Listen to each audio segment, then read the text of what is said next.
Casa Hope precisa muito da sua doação para ajudar ainda mais crianças e adolescentes portadores de câncer, transplantados de medula óssea, fígado e rins e a salvar mais e mais vidas. Casa Hope. Acesse hope.org.br e ajude.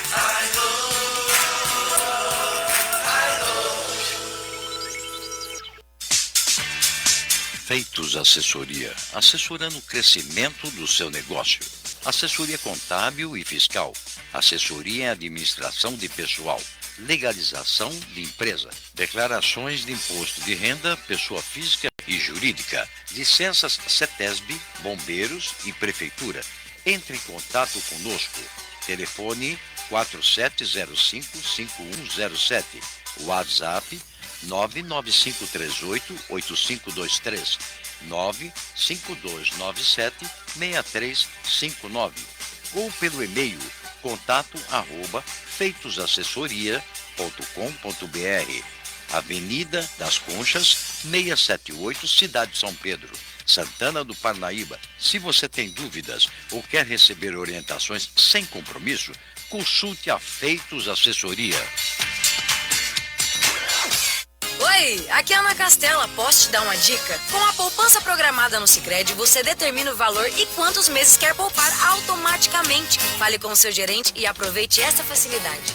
Tem poupança no Sicredi que é premiada. Poupança premiada Sicredi. Bora poupar para concorrer a mais de 2,5 milhões de reais em prêmios. Promoção comercial vinculada a títulos de capitalização da modalidade incentivo emitidos pela Icatu Capitalização, processo SUSEP número 15414.6000253/2024. Consulte o regulamento completo em www.poupançapremiadasicredi.com.br.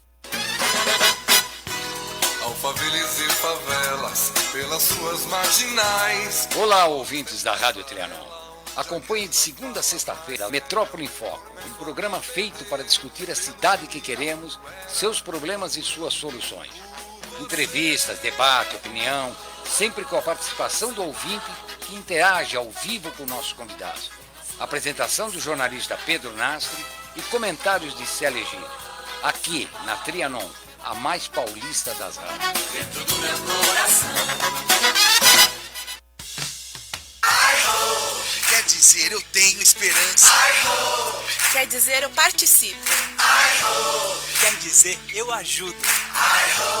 Quer dizer, eu cuido. Quer dizer, eu amo. A Casa Hope precisa muito da sua doação para ajudar ainda mais crianças e adolescentes portadores de câncer, transplantados de medula óssea, fígado e rins e a salvar mais e mais vidas. Casa Hope. Acesse hope.org.br e ajude.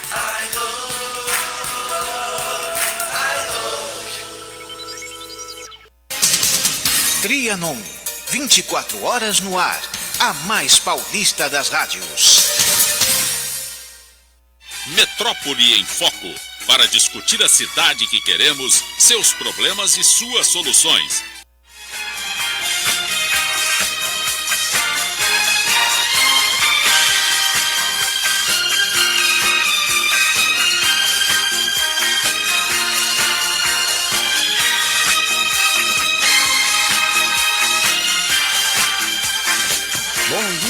Ouvintes internautas, olha, dando continuidade aqui à série de sabatina com os candidatos à Prefeitura de São Paulo. Hoje recebemos aqui a candidata Tabata Amaral, ela que é deputada federal e é filiada ao PSB 40. Exato. Né? Também acompanha ela aqui, quem? A professora Lúcia França, ela é também do PSB, esposa do Márcio França, governador, né, aqui de São Paulo. E é a vice na chapa junto com Tabata Amaral. Olha, duas mulheres aqui, hoje alegrando o ambiente. Olha, compondo a mesa, Paulo Ramires, ele que é cientista político, professor de curso de Sociologia e Política da Fundação Escola de Sociologia e Política aqui de São Paulo. O Bruno Hoffman, repórter da Gazeta de São Paulo, Diário do Litoral. Célia Egídio, advogado, jornalista, comentarista aqui do Metrópole em Foco. E esse aqui que vos fala, da jornalista, que eu também sou apresentador aqui do programa do Metrópole em Foco, pela Rádio Trianon, que é a mais paulista das rádios, vamos deixar isso claro. E lembrando que esse programa tem o oferecimento Sicredi, que é a primeira instituição financeira cooperativa do Brasil. Você pode acompanhar essa entrevista através aí da Rádio Trianon, pelas ondas das AM 740, pelas nossas redes sociais, em nosso site radiotrianon.com.br e o metrópoliinfoco.com.br. E lembrando que no período da tarde, no Metrópole em Foco, segunda edição, nós vamos ter novamente a repetição desse quadro a partir das 4h30 da tarde, ok? Então vamos lá. Bom, antes de mais nada, bom dia, Tabata. Bom dia, muito obrigada pelo convite, um prazer conversar com vocês, agradecer à professora Lúcia França, mulher de muita luta, com muita história, que está aqui do nosso lado como minha vice, e cumprimentar a todos que estão aqui no estúdio com a gente e também aqueles que nos acompanham de casa. É uma honra. Bom, professora Lúcia França, bom dia para a senhora também.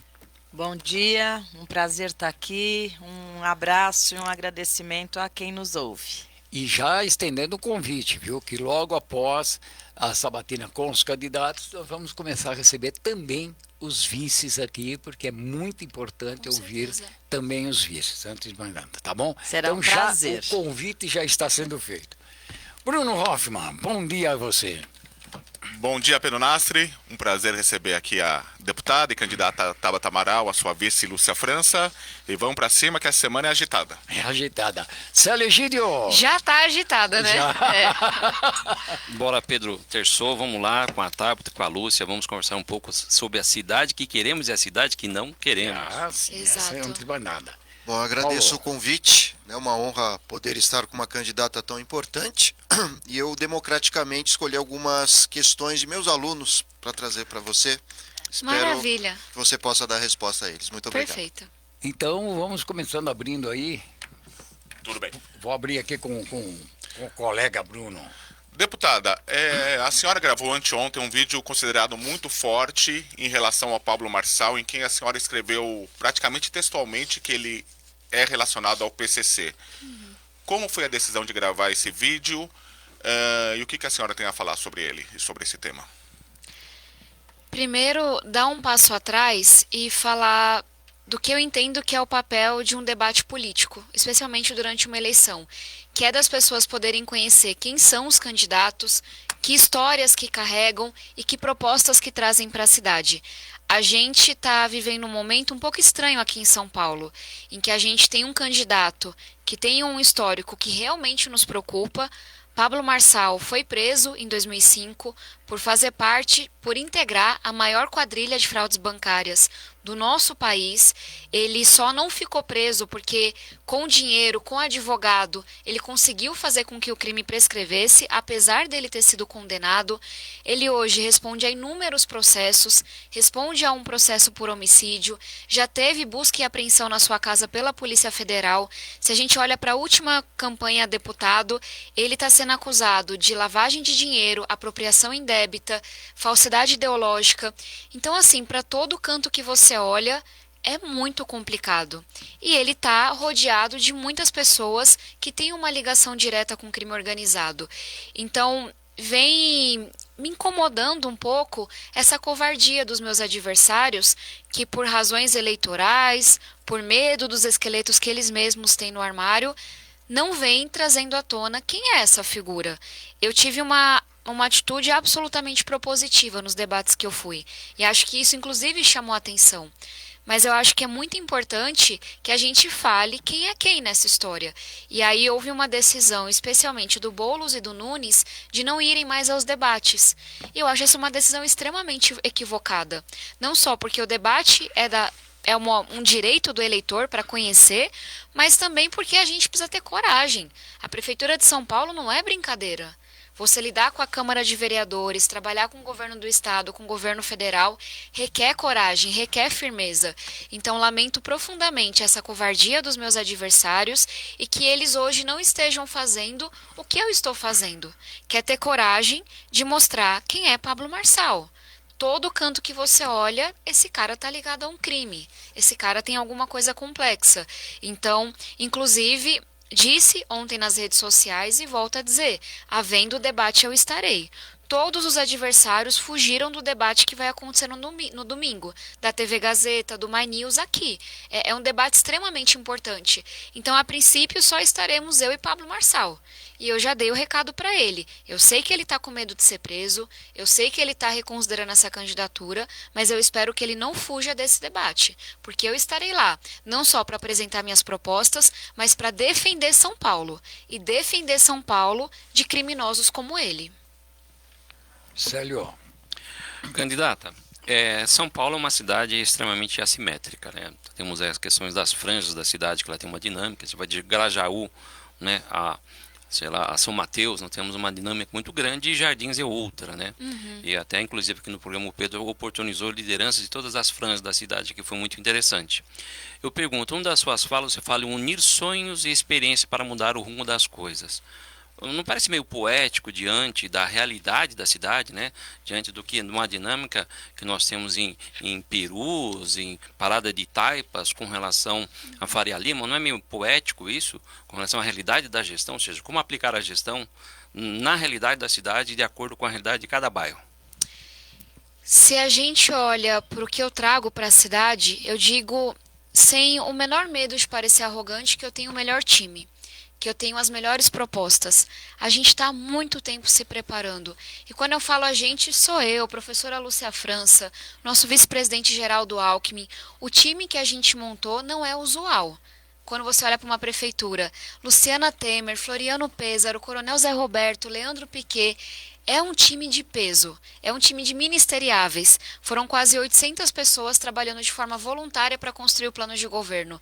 E ver ex-ministro dialogando de igual para igual com uma enfermeira, com uma professora, com uma liderança comunitária, não é à toa que nossas propostas têm chamado a atenção.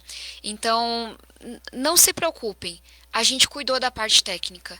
E acho que isso é o que eu faço de melhor. Nesses 6 anos como deputada, aprovei muito projeto. Tenho muita alegria de ter sido uma das autoras da regulamentação do novo Fundeb, a lei de absorventes nas escolas, o Pé de Meia, o projeto mais importante que eu já escrevi, que está levando uma poupança, um incentivo financeiro para quase 3 milhões de jovens. Mas acho que a política, pelo menos a boa política, ela é a arte de você conciliar o técnico com a emoção, o técnico com o sentimento. Eu não aprovei a lei de distribuição de absorventes apenas porque um especialista me contou que de cada 4 meninas, uma já tinha perdido aula por falta de absorvente. É porque eu estava na rua, ouvindo padres, pastores, lideranças comunitárias, professores. É porque a gente tem empatia, esse time tem empatia. A gente se dói quando vê uma pessoa em situação de rua. A gente se indigna quando vê a Cracolândia se espalhando pela cidade em mais de 70 pontos. Então, eu acho equivocada essa ideia de que a política tem que ser feita sem sentimento, sem sonho. E eu, inclusive, acho que um dos maiores desafios que eu tenho nessa eleição é enfrentar a apatia, é enfrentar a mediocridade. A gente está com uma gestão tão medíocre. São Paulo foi a capital que mais caiu no ranking nacional de alfabetização. De cada 3 pessoas, uma já teve o celular roubado. São 72 pontos de Cracolândia. As coisas estão piorando tanto e tão rápido que o atual prefeito quer nos convencer que é assim mesmo, que não tem como ser melhor, que a gente não pode voltar a sonhar. Então, tenho os números nas mãos, tenho as propostas nas mãos, mas eu vou vencer essa eleição e eu tenho convicção que eu estarei no segundo turno falando com o sentimento das pessoas, falando com a mãe que hoje perdeu a esperança na escola pública, de que ela vai poder colocar o filho dela numa escola em tempo integral e ter a segurança, a tranquilidade que o filho não está na rua, mas pelo contrário, está fazendo robótica, teatro, balé, inglês, tendo tudo que o filho do rico sempre teve. Então me parece, e isso não é só para quem se considera progressista como nós duas, é para todo mundo que se considera democrata nesse país. A gente não pode perder a capacidade de falar de sentimento, de falar com o coração das pessoas, porque existe uma política do ódio, do preconceito, que a gente está vendo aí, e que ela está sendo vitoriosa, eleição após eleição. Se a gente não entender que a esperança, que o amor, que a compaixão também são sentimentos que mobilizam, talvez com mais dificuldade de enfrentar o algoritmo da rede social. Mas também são sentimentos. Eu tenho hoje o segundo maior engajamento de rede social, quando a gente compara por post. com certeza tem uma vida mais difícil do que quem está fazendo isso com financiamento ilegal, como Pablo Marçal, quem está com discurso de ódio, quem está propagando fake news. Mas tem espaço, sim, para a gente falar de esperança. Candidata, eu queria fazer uma pergunta de um aluno meu da Escola de Sociologia e Política, que é o Fernando Morgato, e ele é motorista de Uber, estuda Sociologia e Política, e ele queria saber quais são suas propostas para esse setor, né? Entre as questões que o movimento dos motoristas tem, a isenção de IPVA, de rodízio, e até mesmo o uso da faixa de ônibus, né? A senhora tem algum posicionamento sobre isso? Primeiro, agradecer ao Fernando e a você, Paulo, pela pergunta. Queria respondê-la de duas formas. Uma delas é um debate mais federal, até para as pessoas entenderem como funciona essa divisão, né, entre federal, estadual e municipal. Eu sou autora de uma proposta que olha para os aplicativos e que traz a seguinte provocação. Hoje não existe um consenso em nenhuma dessas categorias sobre se os trabalhadores prefeririam ou não estarem com carteira assinada.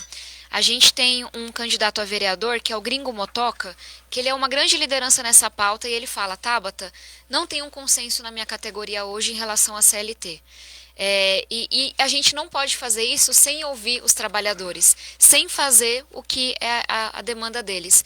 Mas o que eu apresentei no Congresso e venho dialogando com o Gringo e com os trabalhadores que estão no aplicativo, seja no carro, na moto, na bicicleta, etc., e por aí vai, é que independente da gente conseguir avançar ou não agora no debate da CLT, é o meu entendimento que as plataformas deveriam estar pagando na hora trabalhada todos os direitos trabalhistas. E esse é um projeto que eu apresentei no Congresso. Então, eu entendi que a gente não consegue agora, talvez por não estar ouvindo suficientemente os trabalhadores e fazendo o debate apenas em gabinete de Brasília, decidir se o caminho é CLT ou não. Mas independente disso, eu realmente acredito que essa indignidade que a gente está vendo deveria ser enfrentada. E o que eu defendo nesse projeto que eu apresentei há anos em Brasília é: na hora trabalhada, você garantir que a pessoa está recebendo o seu seguro-desemprego, o seu 13º, as suas férias, que ela tem... Até, gente, porque na hora que um trabalhador de Uber ou de iFood se acidenta, para onde é que ele vai? Quem é que cuida daquela família pelos meses que aquela pessoa está afastada? Então é um debate muito complexo, justamente por não haver um consenso na categoria entre os trabalhadores, mas me parece que o caminho federal... E eu espero que esse debate avance tudo bem, independente do modelo de contratação, já que a gente não consegue fazer esse debate agora, os direitos constitucionais do trabalhador têm que ser respeitados. Até porque aí você consegue conciliar o trabalhador que ele trabalha para vários aplicativos. Se ele receber na hora trabalhada de cada aplicativo os direitos a que ele tem direito, obviamente, eu acho que isso traria uma segurança muito maior. E aí, falando aqui do município, eu tenho alguns compromissos com quem trabalha com entregas, tentando pensar quais são essas demandas que são consensuais. Uma delas é da gente olhar para uma cidade que hoje é muito arisca, é muito hostil para quem está na rua trabalhando.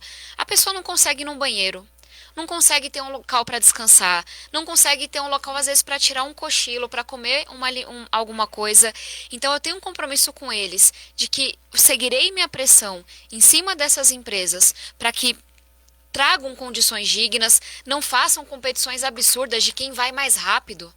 Gente, essa é uma competição que coloca o trabalhador que está atrás do volante ou em cima da moto em risco. E isso vai resvalar na sociedade. Então, tem que haver um trabalho de fiscalização de fato, enquanto a legislação federal não avança.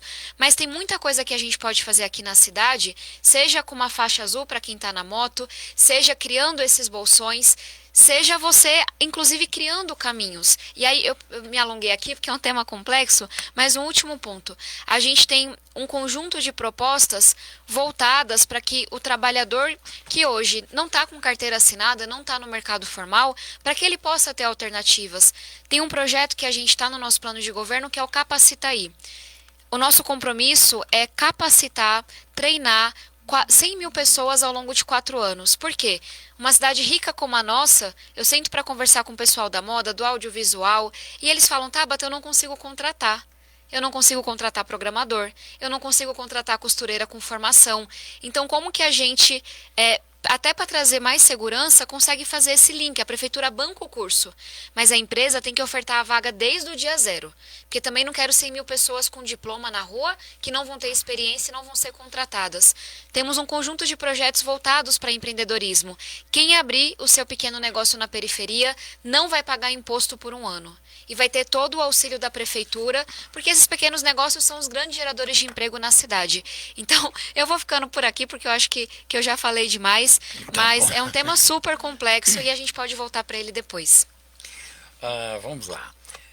A senhora nasceu numa região extremamente carente, né? Morou numa região extremamente carente, vulnerável, e isso sem falar da violência, né? E a senhora falou que, olha, que não dá para viver onde eu vivo, vir de onde eu venho e ignorar que existe compra de votos. A compra de votos, geralmente, nessas regiões mais vulneráveis, mais carentes, não é uma troca da subsistência dessas pessoas e com quem realmente quer fazer dali um curral eleitoral? 100%. Toda vez que eu falo sobre compra de votos e eu estou conversando com alguém que não conhece a periferia, muita gente se assusta, porque as pessoas acham que compra de votos é uma realidade de outros estados, de outras cidades. Infelizmente não, minha gente. E, inclusive, convido quem quiser a ir votar comigo esse ano. Eu voto no Santo Amaro 1, que é uma escola que fica na rua da casa da minha família, e a compra de... Só para situar, a região que você está é uma região ali próxima à Represa Billings, Vila Missionária, fica em Pedreira, que fica na subprefeitura de Cidade Ademar, é zona sul de São Paulo. E todo ano, quando eu vou votar, eu vejo essa compra de votos. E muita gente fala, por que você não denuncia? A gente denuncia. Muitas vezes, inclusive, colocando a nossa vida em risco. Só que, infelizmente, a fiscalização não é suficiente. E a gente vê que nada acontece. Então, eu trago essa questão da compra de votos porque eu tenho absoluta consciência que o culpado por isso é quem está comprando. E eu sempre trago a provocação. Eu nunca estive nesse lugar e espero nunca estar. Mas se eu estou passando fome, sem dinheiro para comprar um remédio para o meu filho, e eu tenho absoluta certeza que aquele político só vai votar dali a 4 anos, tem muita gente que vai ter uma escolha absolutamente racional de pegar o dinheiro. A culpa não é da pessoa, a culpa é da sociedade que permite com que algumas pessoas estejam numa situação tão indigna e tão vulnerável que ela vai pegar os 200, 250 reais, porque está faltando remédio no posto, porque ela não está acessando uma alimentação saudável, porque ela não tem uma escola em tempo integral para deixar seu filho, porque a prefeitura não está fazendo nada para que ela possa estar no mercado formal de trabalho, ou para que ela possa empreender e conseguir fazer seu pequeno negócio, às vezes, dentro de casa. Então, gente, a culpa, o último culpado nessa fila é o eleitor e a eleitora. É toda essa cidade tão rica como a nossa, mas tão desigual. Essa é uma cidade que tem um orçamento de mais de 110 bilhões de reais, a gente tem o maior PIB do hemisfério sul e a gente tem 600 mil pessoas sem saneamento básico. E a gente tem, de cada 4 pessoas que estão aqui em São Paulo, uma tem algum grau de insegurança alimentar. Ou seja, corre o risco de passar fome. A gente tem uma cidade rica, exuberante, que tem apenas 6% das crianças em tempo integral. Você pega a Fortaleza, metade do dinheiro que a gente tem para a educação, 70% das crianças. Então, quando eu falo que muita gente fala da minha coragem e eu devolvo, eu vou precisar que o eleitor tenha a mesma coragem que eu estou tendo. Coragem de fazer diferente, coragem de questionar esse sistema, coragem de dar um voto com esperança, achando que as coisas realmente podem ser melhores se a gente tiver pessoas sérias, honestas, comprometidas, trabalhando por 8 anos, de segunda a segunda. Esse é o nosso objetivo. Então, a compra de voto, ela é só um sintoma de um sistema que está absolutamente corroído. E é uma falha da sociedade gigantesca. Bom, antes de passar aqui para o Bruno, só quero comentar aqui, o Marcelo Kassab, ele está dando um bom dia a todos aqui presentes, né? Ele está falando que o programa está criando uma grande prestação de serviço, que hoje é muito mais fácil escolher em quem não votar, né? E ele falou, por isso, a importância de conhecermos melhor a Tabata, está aí. Mensagem do Marcelo. Muito obrigada, Marcelo, e só reforça a importância dos candidatos irem para o debate e não fugirem. Há momentos que marcam a vida de parlamentares e, no caso da senhora, marcam negativamente. No caso da senhora, para uma parte da sociedade, né, foi a questão da reforma da Previdência. Que parte da esquerda fala, eu não vou votar nela por causa desse tema. O que a senhora tem a falar para essa parte da esquerda que se distanciou e que prefere Boulos ou outro candidato do que a senhora? Primeira coisa, não existe responsabilidade social sem responsabilidade fiscal. Eu cresci em uma ocupação, eu trabalho desde muito nova. Com 7 anos de idade eu entendi que também era minha responsabilidade levar dinheiro para casa. Quando eu ganhei a bolsa no Etapa, era muito difícil para minha família dar o dinheiro para eu pagar o lanche, para eu pagar o transporte. Então ninguém nunca teve que me explicar que se você não cuida bem do dinheiro e não faz decisão difícil, ele falta. Porque eu não nasci em berço de ouro, e acho que é por isso que isso é tão evidente para mim. Então sim, eu tenho uma posição clara, coerente, consistente de ter uma visão econômica de buscar um Estado eficiente. Não foi só o meu voto a favor da reforma da Previdência, o meu voto a favor da independência do Banco Central, o meu voto a favor do Marco Legal de Saneamento Básico. Essa é quem eu sou. Alguém que sabe, tem coragem de fazer escolhas muito difíceis, mas porque realmente acredita que elas são necessárias para que a gente possa criar um pé de meia, por exemplo. E aí eu faço a seguinte provocação: por que é que o candidato Boulos nunca apresentou nenhum projeto para desfazer a reforma da Previdência?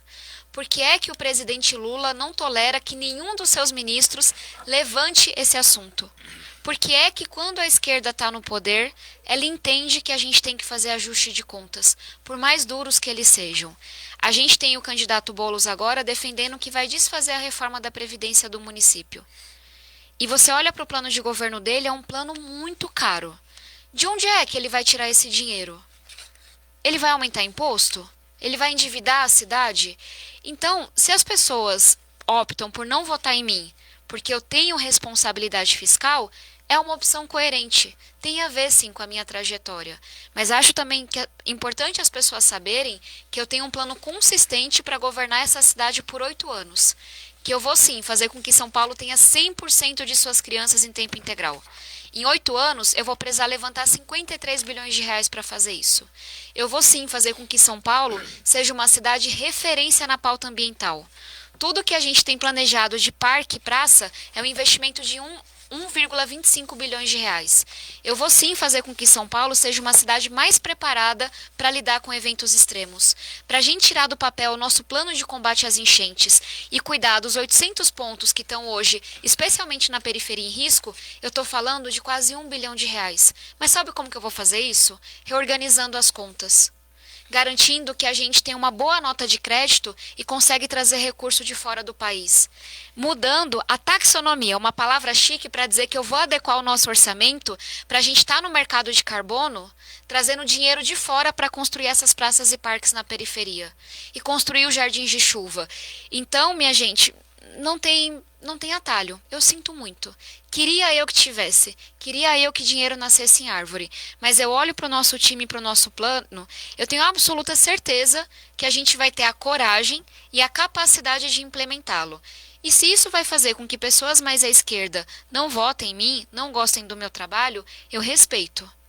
Mas eu volto a dizer, eu olho para o que o Guilherme Boulos fez como deputado, que foi muito tímido. Porque tem isso, né? Você ficar também sempre marcando posição para o seu segmento é uma forma muito boa de você ter like na rede social, mas não aprovar projeto nenhum. Eu não teria aprovado esse tanto de projeto que eu aprovei se eu não soubesse desmontar palanque e conversar com quem pensa diferente. Mas a escolha sempre vai ser do eleitor e eu sempre vou respeitar a escolha do eleitor, porque eu respeito muito a democracia. Célio. Candidata, assunto agora é segurança pública. Vamos falar de um assunto espinhoso, como disse outro candidato. Vamos lá. Os dados da Secretaria de Segurança Pública só dizem que o furto subiu de 200 mil para mais de 500 mil, refletindo no estado de São Paulo, isso em 99 até houve. O roubo não diminuiu, né? Aqueles dados que nos passam às vezes, olha, diminuiu 3%, mas tinha 200 mil, né? Então temos agora 199 mil pessoas sendo vítimas de roubo. E tem subnotificação. Né? Fora a subnotificação.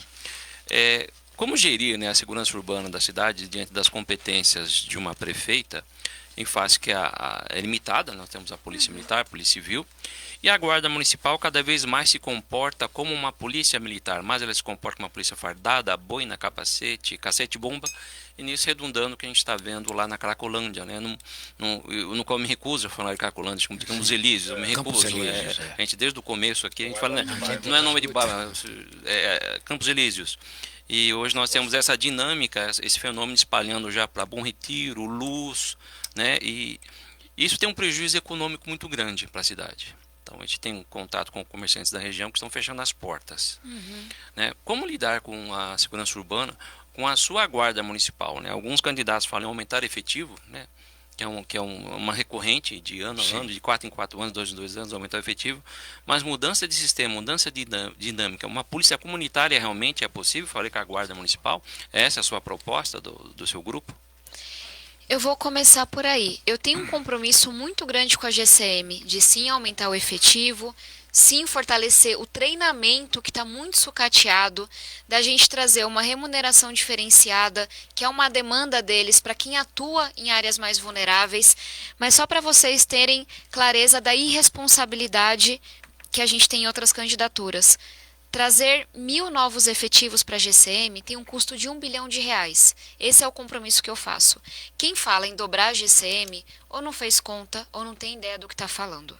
Então, só para dizer que um compromisso com a GCM eu tenho. Mas eu tenho um compromisso de realmente resolver o problema e não ficar trazendo promessa fácil aqui na campanha. Então, acho que tem 3 coisinhas, eu queria dar 2 exemplos, porque senão fica muito etéreo, né? Primeiro, a importância da gente usar tecnologia e fazer uma boa gestão, uma coordenação do que acontece no território. Segundo, a questão da zeladoria, a oportunidade faz o criminoso, vou falar mais sobre isso. E terceiro, que é a questão da prevenção no longo prazo. Vamos falar da questão do roubo de celulares, que é uma epidemia em São Paulo. A gente não consegue usar o celular, a gente está aqui na Paulista, é um dos maiores points de roubo de celulares da nossa cidade. E a gente pensa, meu Deus, se a prefeitura perdeu o controle da Paulista, imagine das periferias. Como é que você resolve essa questão desse sistema criminoso de roubo de celulares? Tem uma experiência não tão longe daqui, em Teresina, no Piauí. O que eles fizeram? Que reduziu pela metade o roubo de celulares e mostra a importância de você usar inteligência e saber trabalhar com outros atores. Que vou traduzir já aqui para São Paulo. É a prefeita convocar as operadoras de celular para a gente rastrear todos os celulares que foram roubados. Eles fizeram isso. Qual que é o segundo passo? É você trabalhar com a polícia para toda vez que uma nova linha for ativada no celular que for roubado, a gente receber o alerta. Fizeram isso também no Piauí. Qual é o terceiro passo? Você manda uma notificação para a pessoa que colocou uma linha nova no celular roubado. Fulaninho, seu aparelho foi roubado. Você pode vir aqui na delegacia devolvê-lo, ou você vai ser intimado e a gente vai abrir um inquérito contra você. Mais da metade das pessoas devolvem o celular. E é claro que quem não devolve, a polícia vai atrás, vai na casa da pessoa e recupera também. Essa é a primeira parte, os celulares estão sendo devolvidos. Mas qual que é a segunda parte? É o tal do follow the money, siga o dinheiro. Gente, mercado ilegal é igual ao mercado legal. Tem demanda, tem oferta, tem dinheiro circulando, tem gente lucrando. O que o Piauí começou a fazer com isso? Quando a pessoa devolve o celular, pergunta onde é que você comprou esse celular? E aí você começa a mapear quais são os box, quais são as lojas, quais são os shoppings, quais são os CNPJs, quais são os empresários que estão lucrando com esse sistema. Não é um bando de pobre coitado, não. É gente muito rica. E aí você tem informação para começar a fechar os estabelecimentos, que é uma coisa que a prefeitura hoje não faz, para você ir atrás desses CNPJs. E aí você vai deixando o celular roubado mais caro no mercado. Porque a pessoa sabe que ela pode ter a polícia batendo na porta dela. Porque o cara sabe que o coleguinha dele perdeu o estabelecimento que ele tinha. Então, trazendo um exemplo muito concreto da importância da gente usar gestão e tecnologia. Cracolândia. Tem bandido e tem doente. E a gente tem que ter coragem e firmeza moral para olhar para os dois. Só porque, caso a gente não consiga voltar para esse assunto, 1.000 pessoas doentes sendo usadas para que a polícia não chegue no criminoso. São Paulo não tem vaga hoje para acolher quem está doente. Você pega a cidade inteira. Tem 1.300 psicólogos na rede municipal. Nem tentam fingir que se preocupam com essa questão. Eu perdi meu pai para as drogas com 39 anos de idade e tá no meu plano de governo. São Paulo vai ser referência na saúde mental. Toda UBS vai ter uma equipe de saúde mental, todo hospital municipal vai ter uma enfermaria psiquiátrica. E a gente também acabar com essa porta de saída, que a pessoa internada volta para a rua, porque a gente precisa ir atrás da família para reconstruir o vínculo familiar, apostar em trabalho, apostar em formação. Mas vamos falar da bandidagem. A gente tem um sistema, que é o da Cracolândia, concordo, não é um lugar, é um sistema que está hoje em 72 pontos da cidade, lucrando por baixo 200 milhões de reais. Não é diferente do que eu falava de roubo de celular. Follow the money, siga o dinheiro. Como é que o crack entra? Tem hotel envolvido? Tem ferro velho envolvido? Tem agente público envolvido? A gente está vendo agora uma operação trazendo uma milícia que atua na Cracolândia. Gente, é igual um mercado. Só que aí eu estou fazendo essas perguntas há meses. Por que é que o prefeito de São Paulo não afastou os agentes públicos que estão sendo investigados? Por que é que o prefeito de São Paulo não fechou os hotéis que, de acordo com a Polícia Civil, estão lavando dinheiro do crime organizado? A gente tem que entender como que a droga entra e como que o dinheiro sai. É um sistema criminoso. Nesse caso também não tem coitadinho. É gente que nem lá tá lucrando milhões de reais com isso. E aí eu trago esses dois exemplos porque uma das propostas que eu tenho é a prefeita vai sentar todo mês com o comando da GCM, com o comandante da PM, com o delegado-geral da Polícia Civil, porque a gente vai precisar aprender a trabalhar junto. A PM hoje, o maior número de chamados que ela responde é para fiscalizar a lei do PSIL. Porque a prefeitura não tem nem 10 servidores fiscalizando a lei do PSIL. Aí quando os fiscais não atuam, a GCM não atua, a PM tem que ir lá bater na porta do bar que está com a música alta. Então, é porque quando eu falo só dessa questão da coordenação, usar a tecnologia, toda a subprefeitura tem um centro de tecnologia para as 3 forças poderem estar recebendo as mesmas informações, enxergarem o que acontece no território. Aí muita gente fala, mas Tabata, isso não tem um custo alto, é R$1 milhão por subprefeitura, para a gente colocar esses centros. Por isso que eu falo da questão do roubo e da Cracolândia, porque eu acho que deixa mais claro o quanto que o discurso de vou armar todo mundo, vou falar grosso, é lindo para a rede social, mas nunca funcionou. E aí o discurso de vou usar tecnologia, vou usar dados, vou usar gestão, a gente vai enxergar o que acontece na rua, a gente vai enxergar o recurso público, a gente vai enxergar os agentes públicos. Talvez ele engaje menos, mas que ele funciona, ele funciona. Candidata, em épocas eleitorais é muito comum se associarem nomes de vários políticos a figuras às vezes comprometidas, né? A senhora mesmo ontem associou o nome do Marçal a uma rede do PCC, se fez muito isso com o Ricardo Nunes em relação a obras e também projetos dele, se faz muito com Boulos em relação ao Lula, e a gente não pode esquecer que a memória que se tem, né, da sua ascensão à política, fora o fato de você ser um prodígio intelectual, que é uma outra questão, mas se deu muito em função do Lehman, né, que está associado ao escândalo das Americanas, e você chegou à política também com aquele grupo Renova BR, né, que formou uma série de políticos importantes. Existe alguma relação ainda com Lehman? Existe algum comprometimento político, algum grau de amizade com Lehman ainda hoje? E qual que é a relação sua também com Lula, sendo que o PSB, que é o seu partido, faz parte da base do governo? Eu só queria chamar atenção para um fato que fala muito para mim da degradação do debate público no Brasil. Se comparar a relação que o Pablo Marçal tem com pessoas do crime organizado, a amizade e relação que eu tenho com empresários, é um desserviço, com todo respeito à população brasileira. É um desserviço assim de um tamanho que eu tenho dificuldade de colocar em palavra. É a gente banalizar o que significa ter um candidato que foi condenado, que responde a inúmeros processos e que tem um império de centenas de milhões de reais que ninguém sabe de onde vem, que ao que tudo indica está usando financiamento ilegal, para a gente achar que isso é a mesma coisa que teorias da conspiração que dizem que porque eu tenho amizade, tenho relação com fulano, ciclano ou beltrano, essas pessoas influenciam o meu voto. Eu só queria dizer porque quando a gente faz isso, com todo o respeito, a gente contribui para esse lamaçal em que está a política brasileira. Eu tenho muito orgulho de ter estudado em Harvard com bolsa completa. Quem me financiou para eu chegar lá foram os meus professores. Eu tive a alegria de conhecer Jorge Paulo Lemann quando eu já estava na faculdade, porque ele é um ex-aluno de Harvard, e as pessoas gostem ou não, um dos maiores empresários brasileiros. Eu vou pedir desculpa por isso, pela minha história. Eu só terminei o ensino médio porque meus professores, que esses sim não eram milionários, bancaram meu almoço, bancaram meu transporte, bancaram minha vestimenta, bancaram meus livros. São eles meus verdadeiros financiadores. E eu tenho uma dívida com eles que eu nunca vou poder pagar. Quando meu pai começou a usar crack, eu quase saí do ensino médio. Foram os meus professores que me bancaram.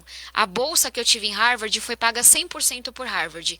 E sim, eu tenho a alegria de ter bons amigos na Faria Lima e na periferia. Esse é o meu diferencial. Eu não nego nenhum lado da minha história. Eu sou alguém que transita entre a Vila Missionária e o Itaim Bibi, que quer, inclusive, trabalha todos os dias para minha história não ser exceção, e o Itaim Bibi está mais próximo da Vila Missionária. Então, sim, tenho relação com Jorge Paulo Lemann, tenho relação com muitos empresários brasileiros, assim como tenho relação com inúmeras lideranças comunitárias, padres, pastores, e acho que o meu diferencial para os outros candidatos é que eu não escondo nada disso. Eu literalmente fiz uma série, porque eu sei que tem muita curiosidade em relação à minha história. Saiu ontem o 6º episódio, tá em YouTube, Tabata Amaral SP. Pode dar o endereço da... Para que as pessoas vejam, gente, quão raro é você ter alguém que se orgulha de toda a sua história. Eu não escondo.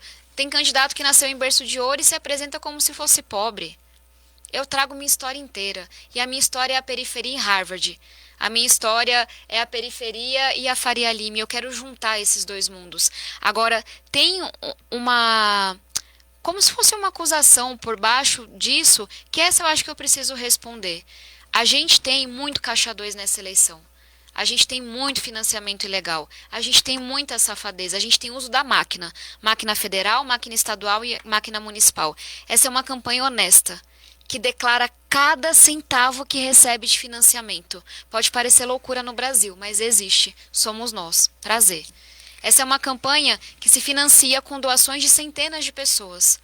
Já são mais de 500 doadores até agora. O ticket médio, de fato, não é alto, mas é gente honesta que está financiando. Eu não recebi um centavo do Jorge Paulo Lemann para financiar essa minha campanha ou as outras. Mas se ele residisse no Brasil e doasse, eu não teria vergonha disso. Porque a minha independência não vem de quem doou para a minha campanha. É o contrário. Ter uma campanha financiada por centenas de pessoas, em que ninguém tem uma contribuição maior do que 10%, é daí também que fica clara a minha independência. Se tem alguém que, assim, às vezes até eu falo, minha filha, mas tanto, que tem um talento para desagradar a Faria Lima e a esquerda, sou eu. E eu alterno, para eles terem um sossego. Uma semana eu desagrado a Faria Lima, outra semana eu desagrado a esquerda. E aí eu vou alternando. Sabe por quê? Porque isso é independência.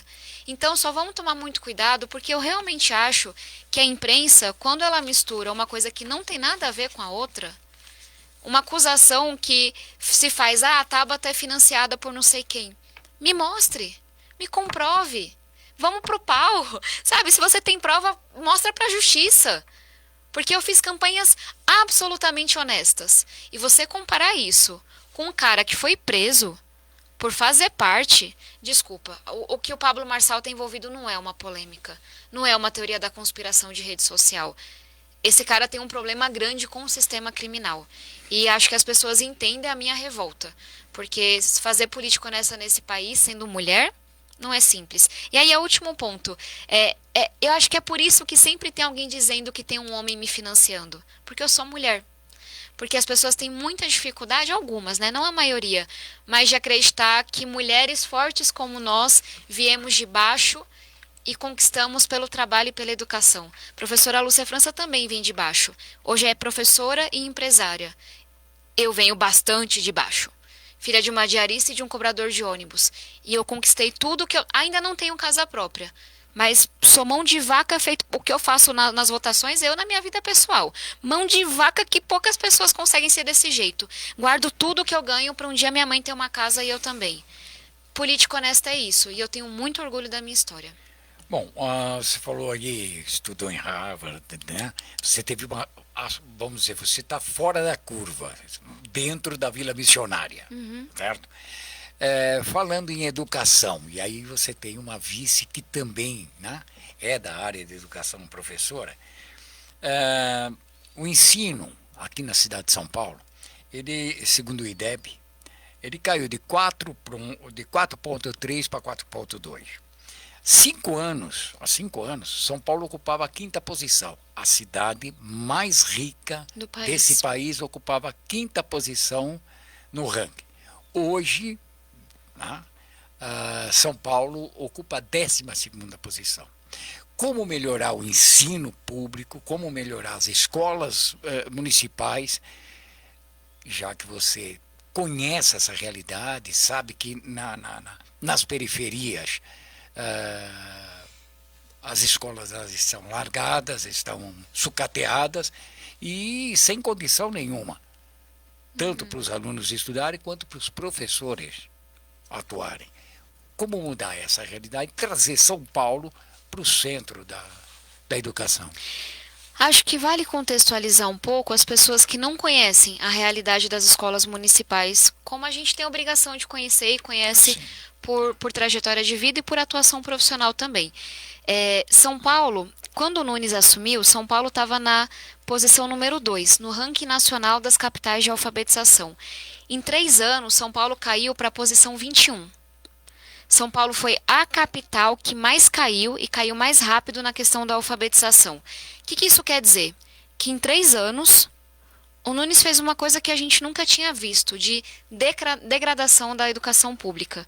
De cada 3 crianças que a gente tem hoje na nossa rede municipal, 2, a esmagadora maioria, está chegando no 3º aninho sem saber ler e escrever.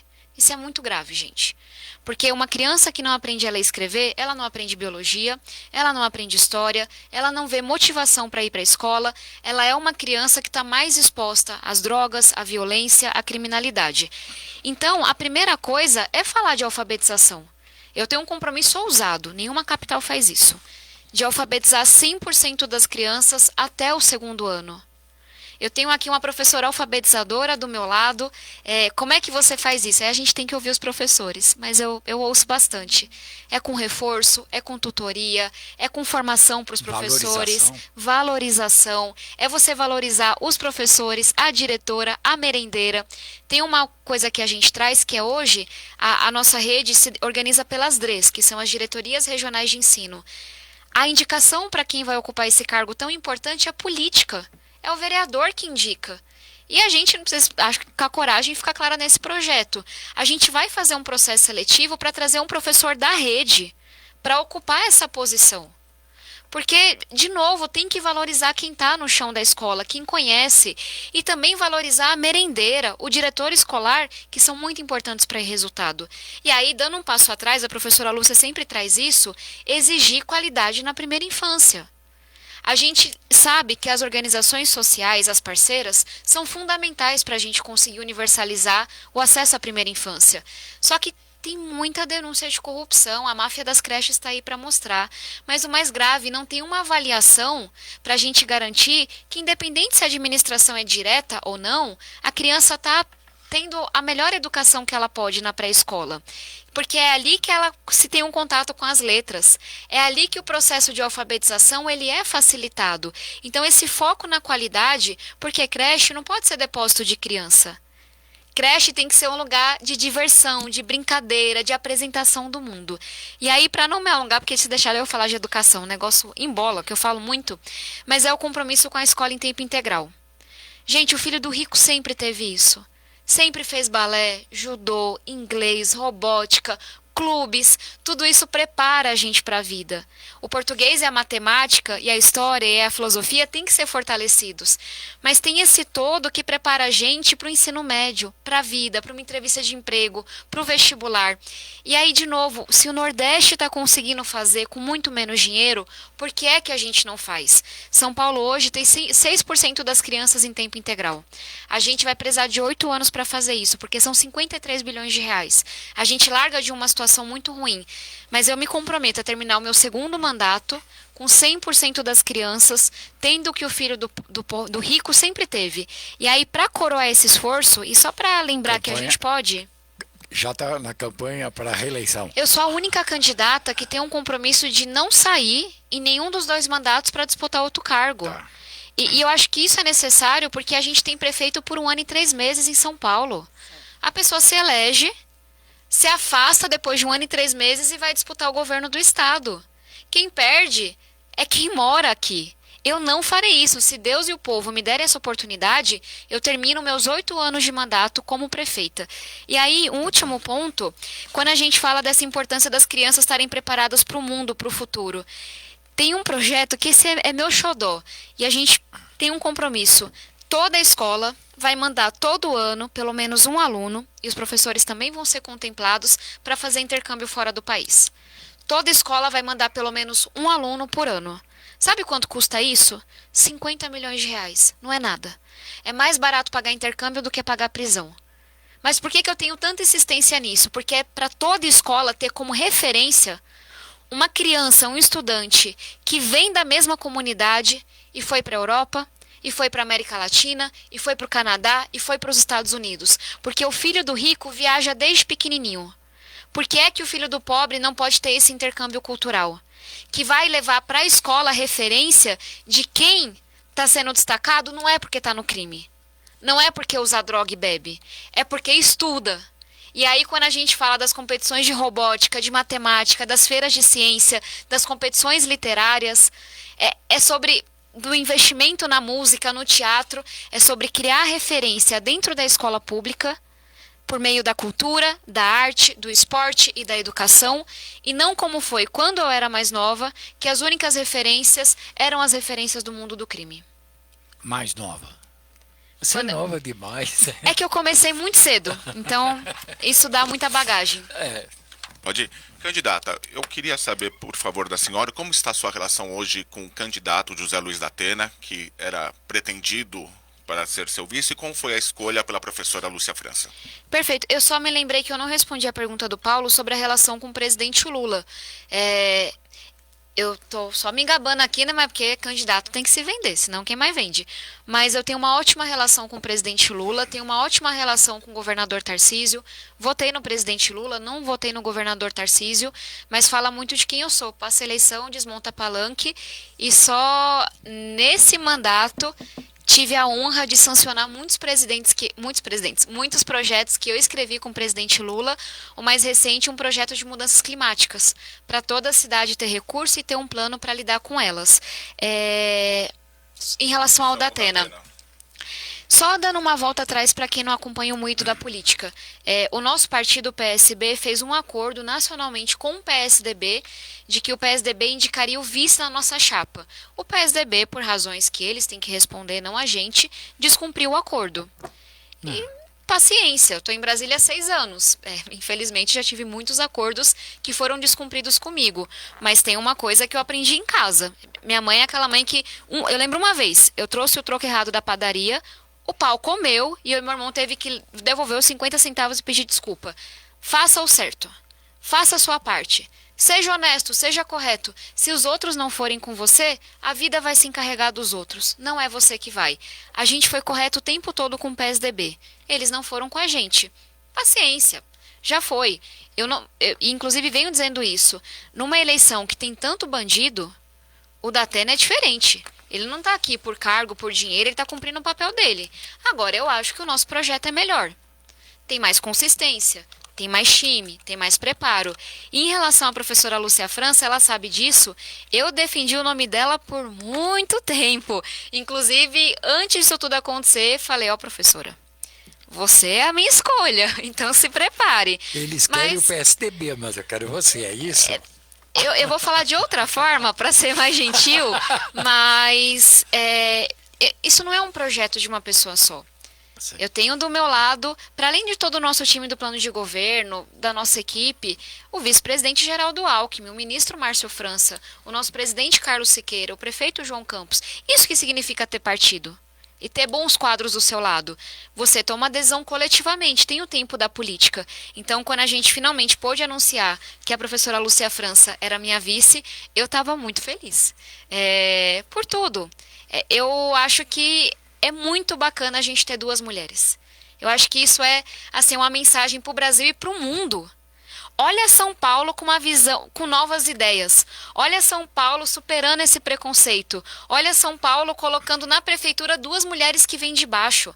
A gente geralmente só elege prefeito quem nasce em bairro nobre. Vamos eleger uma prefeita que vem da periferia? Vamos eleger 2 mulheres que defendem a educação, 2 mulheres honestas? Então eu estou bem feliz com isso. Candidata, parece que virou moda nessa campanha municipal, não só em São Paulo, mas em várias cidades, a tal da catraca livre, né? Coitado do Gilberto de Menstein, né? Ele teve... Coitado dele, grande. Só ressaltar a falta que o de Menstein faz para nossa cidade, o quanto que ele era um amigo muito precioso na minha vida. Sim, é por isso que eu lembrei dele, né? Porque a gente o termo catraca livre está sendo até um pouco banalizado. Sobre transporte, candidata, temos esse modismo, não só aqui em todas as cidades, mas a gente verifica que não temos assim modelos de sistema de transporte para inovar e realmente desafogar os horários de pico e bairros distantes, de novo no bairro distante, já que se fala tanto de periferia. Por exemplo, eu não ouvi, por exemplo, alguns modelos tipo transporte sob demanda via aplicativo municipal, como está acontecendo em algumas cidades do interior do Paraná. Então tem modelos... Isso está no nosso plano de governo, mas continua. Então, eu tô vendo já na prática, né, algumas situações extremamente modernas que podem facilitar a vida do cidadão. Perguntando, o que você pretende fazer sobre transporte, além, né, do que está virando quase clichê, né, Pedro? A tal da catraca livre ao domingo, ao sábado, né? Sem metrô, com metrô. Então, tarifa zero, né? Tarifa zero, ou seja, uma série de defende da sexta-noite até o fim do domingo, né? Eu tenho um prefeito que eu trabalhei no município, das 5 da manhã até as 10 da noite no domingo. Eu falei, não entendi, né, o motivo. Então, desses modelos clichês, candidato, o que você propõe sobre o nosso transporte urbano, que é outro problema grave na cidade? Falei da segurança pública, agora falando do transporte urbano. Você tem razão. As pessoas estão passando em média 2 horas e 26, quase 2 horas e meia no transporte público em São Paulo. Isso é média, gente. Quem mora em Guaianazes, quem mora em Marcilac, quem mora em Perus, a depender de onde trabalha, está passando muito mais tempo. E aí, isso também eu já disse claramente, eu vou manter a tarifa zero aos domingos. É uma conquista da população, mas a gente não tem condições de fazer tarifa zero todos os dias. Quem está prometendo não vai entregar, está mentindo. Primeiro que você não faz isso sem articular com o metrô, você quebra o metrô. Segundo, que a gente está falando de colocar mais 10 bilhões de reais a mais somente no transporte público. Esse dinheiro vai vir de onde? Mas o que é que eu vou fazer? Eu sou filha de cobrador de ônibus. E quando eu brinco, o pessoal ia para o trabalho do pai, era no escritório, né? Meu pai levava a gente para andar de ônibus com ele. E a gente gostava muito, muito mesmo. As linhas de ônibus que a gente tem hoje são praticamente as mesmas desde a época do meu pai. Só que a cidade mudou. Veio a pandemia, mudou os horários, os fluxos, o trem... a CPTM, o metrô expandiram, as periferias cresceram e os ônibus estão lá no mesmo lugar. Qual é a primeira coisa mais óbvia? É a gente fazer um redesenho dessas linhas de ônibus para pensar como é que elas se complementam mais ao trem e ao metrô, mas, sobretudo, como é que elas podem ser mais diretas, sobretudo nos horários de pico. Porque, gente, todo mundo fala assim... Pessoal de classe rica, né? Classe alta. Não, porque quando eu tô na Europa eu uso o metrô e aqui em São Paulo não uso. Tem uma questão de segurança? Tem, mas tem outra coisa que aqui é mais rápido de carro. Na Europa é mais rápido de ônibus. Quem pode escolher, escolhe o que é mais rápido, geralmente. Como é que a gente deixa o ônibus mais rápido? Redesenhando essa linha, deixando elas mais diretas, a gente pensando em outros modais. A Renata Falzoni foi a nossa coordenadora nessa pauta. Nossa, inclusive, candidata a vereadora, mulherão, acho que vale deixar o registro. Ela vai vir aqui. Perfeito. E a gente tem um compromisso com a Renata de que a gente vai, primeiro, expandir as faixas exclusivas de ônibus na cidade. Tem que priorizar o transporte público. O Nunes prometeu 40 quilômetros, não entregou nem 7. farei o que ele não teve capacidade de fazer e vou além. A gente vai investir em semáforos inteligentes, pensando especialmente no ônibus, porque aí você cria aquele corredor verde, sabe? Que o ônibus vai passando e o semáforo vai abrindo. E a gente vai complementar a rede de trem, metrô e ônibus com ciclofaixa e ciclovia. Mas aí, gente, fazer até uma provocação. O debate de onde vai construir a ciclofaixa e a ciclovia não tem que ser de onde mora o influencer, o vereador. É a gente olhar onde que tem mais trabalhadores, especialmente, que dependem da bicicleta. Porque você vê o debate de ciclofaixa e ciclovia na região central. Não estou dizendo que não é para fazer, mas se a gente tem que priorizar, vamos priorizar onde realmente é mais urgente e tem mais gente, que é na periferia?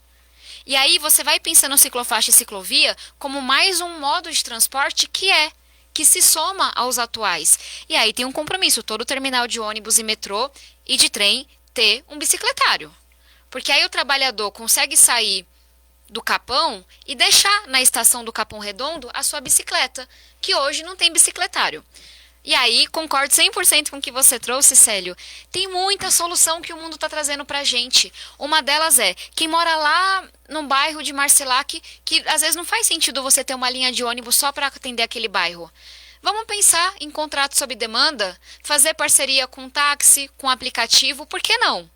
Apenas para aquele trecho que está hoje descoberto. É a gente sempre pensar que esses modos eles têm que se somar e não competir.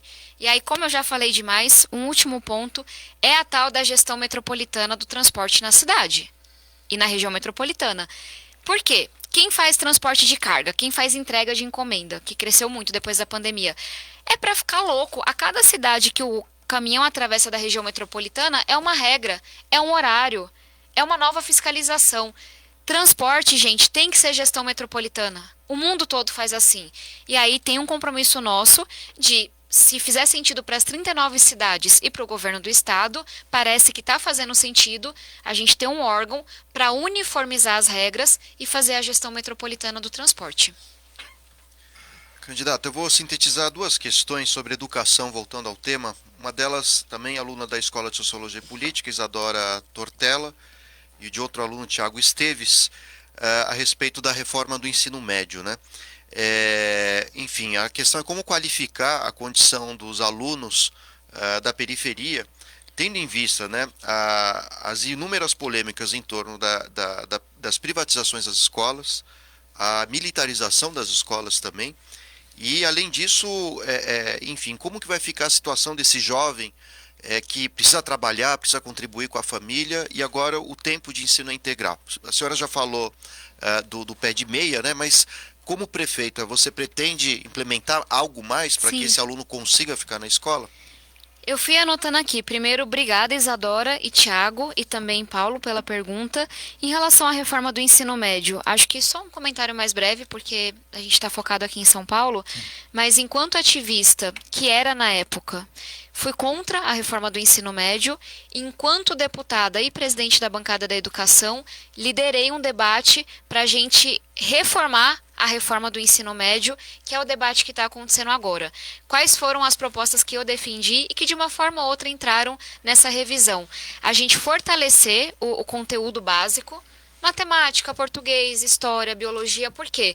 Porque as escolas privadas continuaram preparando os alunos para isso por conta do Enem e as públicas enfraqueceram esse currículo. E uma outra coisa, para não me alongar, porque foram diversos pontos que eu levantei, é da gente trazer mais clareza e diretriz para os itinerários. Ficou muito solto, gente. Cada escola fez o que dava, fez o que podia, fez o que queria. A gente tem que ter uma diretriz do Ministério da Educação. O que você tem que ensinar, quais são os critérios mínimos, até para que as redes possam implementar isso com apoio. Em relação à militarização das escolas, eu já me posicionei também, sou contra esse modelo de escola cívico-militar, não farei na minha gestão, por muitas razões. Uma delas, para dialogar com quem é a favor, é porque não funciona. Tem inúmeros levantamentos que foram feitos, é um modelo mais caro, você contrata mais funcionário e a comunidade não fica mais segura e os alunos não estão aprendendo mais e não estão passando mais de ano. Política pública, gente, a gente faz não é com base em ideologia. A gente tem, obviamente, nossos valores, nossos princípios, mas a gente tem que ter responsabilidade com o uso do recurso público.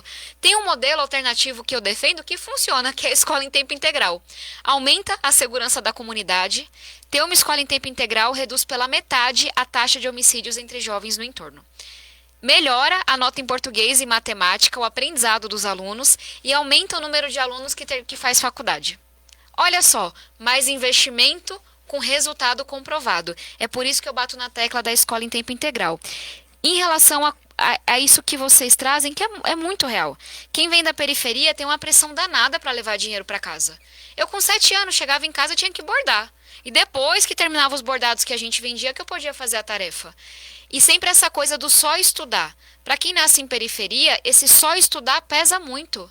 Porque parece que você não quer ajudar a sua família, parece que você é egoísta.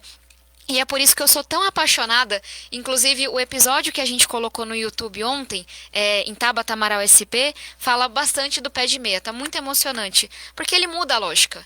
O aluno que só estuda, entre aspas, ele leva dinheiro para casa e ele investe no futuro dele.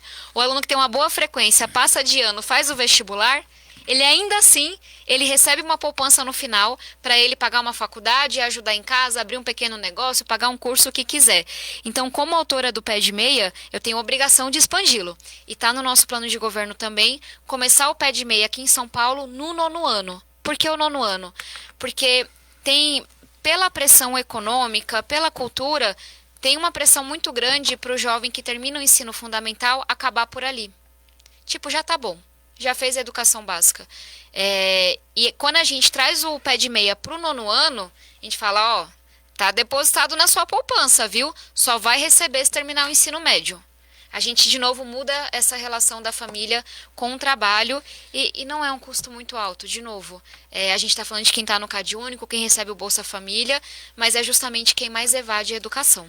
Bom, vamos lá. Roberta Lemos está perguntando o seguinte. Se existe a condição de rever concessões, por exemplo, as concessões dos cemitérios. E ela colocou aqui... Com certeza. Que os enterros estão pela hora da morte. E também está colocando aqui o seguinte, que o pobre não consegue mais enterrar seus entes porque o custo, dos enterros subiram mais de 500%. E hoje chega até a ter algumas instituições financeiras dentro do próprio velório, financiando aquilo em 24 pagamentos, como se aquilo fosse assim, compra uma geladeira, vou usando e o preço se deprecia. Enfim, como é que faz isso? Porque essas concessões foram... Os cemitérios hoje estão largados e estão sendo depredados por conta, inclusive, acho que é conivência dos próprios concessionários, que mais tarde, hoje, passa aqui pelo Cemitério da Consolação e o Cemitério do Araçá, já tem placas anunciando a venda de jazigo, coisa que nunca vi na minha vida, porque todo mundo quer ser enterrado num lugar nobre da cidade de São Paulo. Roberta, o que você traz é muito importante. Eu venho me posicionando, inclusive, nos debates. Sou 100% contrária ao que acontece hoje nos cemitérios da cidade e, como prefeita, vou rever, sim, essa concessão que foi feita. Eu sei, e sei mesmo, vivi isso com meu pai, o que é no momento de muita dor, você não tem um centavo. Quem pagou o enterro do meu pai foi um tio meu, que saiu juntando dinheiro do povo. Os preços aumentaram, é uma desumanização gigantesca, assim, no momento de tanta dor, de tanta, tanto desespero mesmo. Né? Então, isso já está claro pra gente, eu venho falando inúmeras vezes, e aí sempre uma provocação que eu trago, e essa é pro Ricardo Nunes mesmo. Eu não sou contra concessões ou você pensar quando o privado pode te ajudar a fazer aquilo melhor feito. Agora, o serviço, gente, sempre vai ser de responsabilidade da prefeitura. Quando você concede um serviço, você não está concedendo a responsabilidade, que é o que acontece. Esse homem não cuida de nada nessa cidade. E eu vou dar um exemplo aqui de uma concessão que eu vou rever, que é a dos cemitérios, mas eu queria trazer um outro exemplo, que é a questão da saúde. A gente depende das organizações sociais para fazer atenção primária na cidade, desde a época do Serra. Assim, qualquer pessoa com sanidade mental não pode defender que a gente abra mão das OS, a gente não vai ficar sem saúde. Agora, isso não quer dizer que a gente não possa exigir qualidade, Isso não quer dizer que a gente não possa desenhar melhor os contratos, que a gente não possa mudar o modelo de contratação. Só para dar um exemplo, hoje a remuneração das organizações sociais é por número de consultas feitas. Então é aquela pressão que acaba com a saúde mental do médico. Eu sei porque eu tenho uma amiga que é contratada, 2 amigas contratadas por essas OSs. Ela fala, Tabata, eu não consigo atender o meu paciente. Eu chego em casa, eu choro. Porque tem a pressão, né, do horário, tem a pressão do horário. Será que a gente não deveria... Eu entendo que tem que olhar para o horário, mas será que a gente não deveria estar medindo a satisfação do usuário do SUS? Será que a gente não deveria estar perguntando para o paciente se ele foi bem atendido e usar esse tipo de coisa para remunerar o S? Só para trazer que os debates, quando a gente realmente quer resolver a coisa, eles são mais complexos. Mas, inclusive nessa questão da saúde, é claro que a gente vai manter a parceria com as boas OSs, mas a gente vai começar a cobrar qualidade. A gente vai começar a ir atrás de denúncia. Até porque se uma OS está fazendo um bom trabalho, ela vai ser reconhecida, ela vai ter seu contrato renovado, ampliado. Agora, se ela está fazendo um mau trabalho, gente, tem que ir embora. Não tem essa. O foco tem que ser a qualidade do serviço público. E hoje não... Creche, por exemplo, dá para você fazer hoje sem as parceiras? Não dá. Elas vão ser fortalecidas. Vão ser, inclusive porque os profissionais de quem está hoje nas parceiras recebem muito menos do que as professoras que estão na rede direta. Só que tem creche boa e tem creche ruim. Tem creche que participa da máfia das creches. Tem creche que faz uma coisa brilhante na comunidade. Sem um instrumento de avaliação, você fica vendido. Quando você traz um instrumento de avaliação, olhando para a qualidade, se a creche tem denúncia, está fazendo um trabalho ruim, vá-te embora. Se ela está fazendo um trabalho bom, continua. Hoje, o que determina? Se ela é amiga de algum vereador. Aí isso determina se ela vai ter o contrato renovado ou não. Então, só para dizer que entre o céu e a terra, tem muitas formas da gente se relacionar com o privado. O que acontece hoje na cidade é que a prefeitura está abrindo mão da sua responsabilidade. Tá, eu queria só fazer mais uma perguntinha rapidinho, já que você falou aí que tem que ser amigo do vereador. Se a senhora há de concordar que ganhando as eleições vai ter que ter um certo relacionamento 100%. Com a Câmara Municipal, são 55 vereadores, não é unanimidade que todos eles serão do seu partido. Então, vários outros partidos. E todo mundo sabe que em época de campanha eu vou ser independente, Só que no final das contas não conheço gestão alguma ou gestor algum que não cedeu à vontade dos seus vereadores. E aí eu já começo falando de subprefeituras, né? As subprefeituras são loteadas e isso dificulta o trabalho do gestor. Então, hoje nós temos 32 subprefeituras, cada uma está na mão do seu vereador. Na sua gestão, será permitido isso? Vai fazer essas concessões? Ou o subprefeito vai ser indicação do prefeito e não mais dos vereadores? Eu vou trazer exatamente o que eu disse no Roda Viva. Eu vou ter um governo que será assim feito com uma base que é maior do que o meu partido. E provavelmente com partidos que vão da centro-esquerda a centro-direita. Porque eu tenho muita coisa para entregar nesses 8 anos e eu farei isso governando com quem pensa diferente de mim, inclusive que não me apoiou agora. E eu trago isso porque, de novo, a gente está numa situação tão medíocre na cidade que a gente se esquece que nós tivemos no passado não muito distante gestões que conseguiram conciliar a política com a técnica. Haddad, Serra, Kassab, Marta. Então, as duas coisas não são excludentes. E aí, para dar um exemplo muito concreto, virar para um partido político aliado e falar, você vai indicar o secretário dessa pasta. Mas tem que ser alguém formado na área. Tem que ser alguém que tem uma reputação ilibada. Tem que ser alguém que não é condenado. Essa é a primeira coisa. É você virar na escolha de um subprefeito e você ouvir, sim, não só os vereadores, mas quem é da região. E você tentar conciliar algumas coisas. Não precisa ser do meu partido, não. Provavelmente não vai ser, inclusive. Mas, tem que ser alguém que é reconhecido naquela região. Tem que ser alguém que tem alguma experiência de gestão, se possível no público. Tem que ser alguém que nunca foi condenado. E eu digo isso, gente, porque eu vi, a gente tem no nosso time ministro Márcio França, vice-presidente Geraldo Alckmin, prefeito João Campos, essas gestões que eu mencionava, só para a gente também não demonizar a política. Não tem nada de errado em você construir um governo com partidos diferentes do seu. O que tem de errado é quando isso vira uma porta aberta para a corrupção e também quando isso vira uma desculpa para a gente ter uma gestão sem tamanho. Ninguém sabe o nome de nenhum subprefeito em São Paulo hoje. Ninguém sabe o nome de nenhum secretário. A gente já viveu tempos da esquerda à direita em que o secretário aqui em São Paulo tinha tamanho de ministro. Não é à toa que eu juntei um time tão amplo, tão diverso e tão forte. Porque pra gente é claro, São Paulo tem 12 milhões de habitantes. Se não tem tamanho para ser ministro, não tem tamanho para ser secretário. E esse foi o time que a gente montou. Doutor Saldiva, doutora Ludmila Jar, olha o tamanho do time.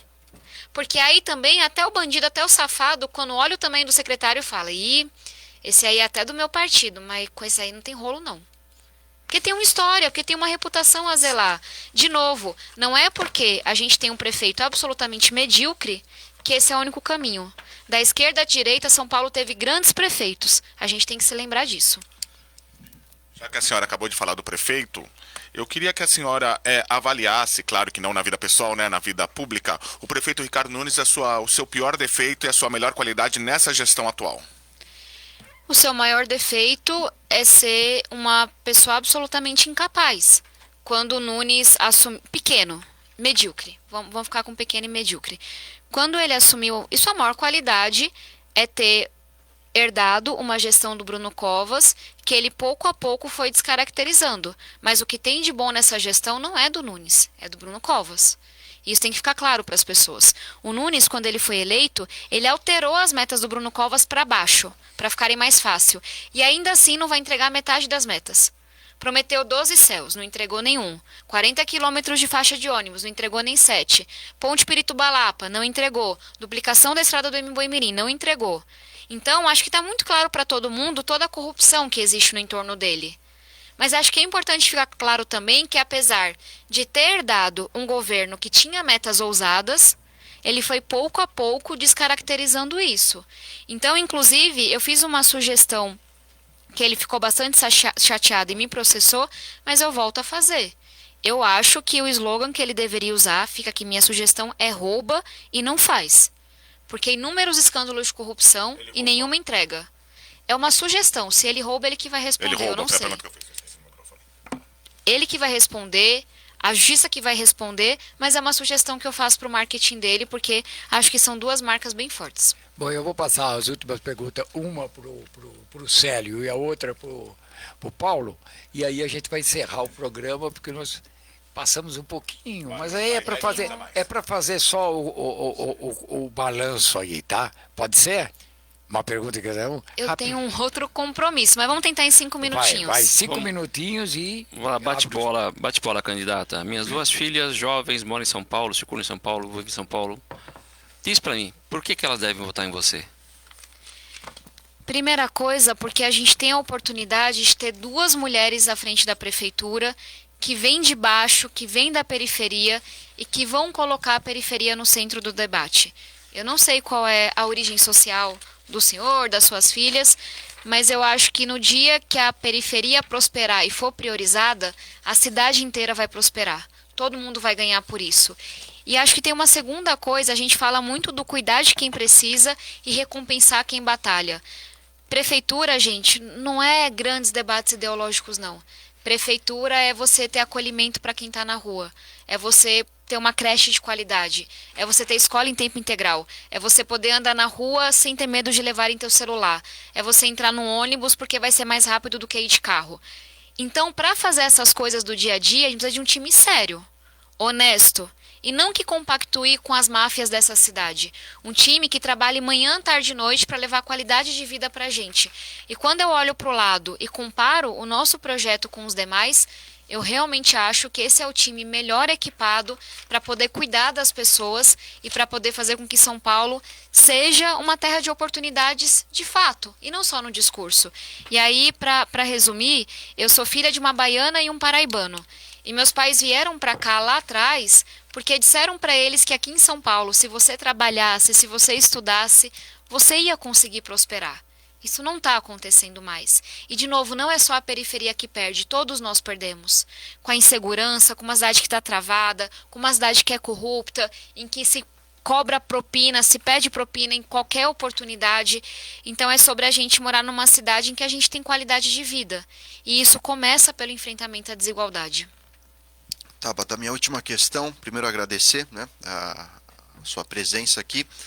É uma questão mais pragmática. Caso você chegue ao segundo turno, você contaria com o apoio do Boulos? E caso você não chegue no segundo turno, você apoiaria o candidato Boulos? Eu estarei no segundo turno, então a segunda pergunta sequer existe para mim, e isso eu tive que dizer a ele e aos demais candidatos inúmeras vezes. Respeito a candidatura de todo mundo, mas eu estarei no segundo turno. E estando no segundo turno, buscarei o apoio de quem não estiver. Bom, então, agora nós vamos terminando aqui. Eu quero agradecer a presença aqui da candidata Tabata Amaral, lembrando que ela é deputada federal, é filiada ao PSB, e o número da Tabata... 40? Nós não podemos deixar isso aí. Agradecer também a professora Lúcia França, já que aceitou o convite em participar aqui de uma sabatina aqui conosco como vice. É tão importante tanto quanto o seu titular. Tem que trabalhar junto, tem que pensar junto, tem que é uma orquestra, tem que estar afinado. Então vai ser uma honra recebê-la aqui. Agradecer o Paulo Ramires aqui conosco, Célio Egídio e o Bruno Hoffman, e deixar aqui as suas considerações finais, e lembrando que quem perdeu ou chegou meio atrasado, pegou na metade aí esse bate-papo, vai poder conferir a partir das 3 horas no Metrópole em Foco segunda edição, ou seja, às 15 horas, mais conhecido como 3 horas da tarde, das 3 às 18, ok? Fique à vontade. Perfeito. Agradecer a todos vocês pela conversa, agradecer a todos que nos acompanharam também, professora Lúcia França, minha vice que está aqui do meu lado, e convidar a todos a conhecerem mais das minhas propostas. Foram 35 grupos de trabalho, a gente falou aqui muito rapidamente sobre algumas delas, então é tabataamaral.com.br.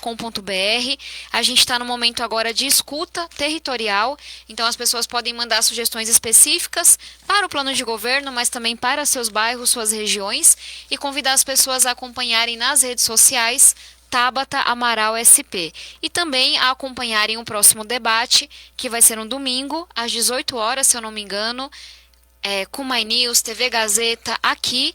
Então, reforçar a importância. Por enquanto, os outros candidatos se acovardaram, mas eu estou confirmada, Marçal está confirmado, e eu estarei lá para defender minhas propostas e também defender a nossa cidade. Bom, obrigado aí. Obrigado. Vamos voltando amanhã. Obrigada. Lembrando que amanhã, como nós estamos aí nessa corrida de sabatinas aqui, e abrindo espaço para todos os candidatos de todos os partidos, não importa em que posição nas pesquisas eles estão, amanhã Bebeto Haddad, do Democracia Cristã, estará aqui conosco. Lembrando que ontem estivemos aí com o Altino Prazeres do PSTU, também defendendo as suas ideias e abrindo espaço para todos eles, ok? Voltamos amanhã. Lembrando que esse programa tem o oferecimento de Sicredi, que é a primeira instituição financeira cooperativa do Brasil. E agora você vai ficar aí com a sequência aqui da Rádio Trianon, que é a mais paulista da rádio, ok? Fui, tchau, obrigado. Obrigada. Deputada. R$100 já ganha um número da sorte para concorrer a milhões em prêmios.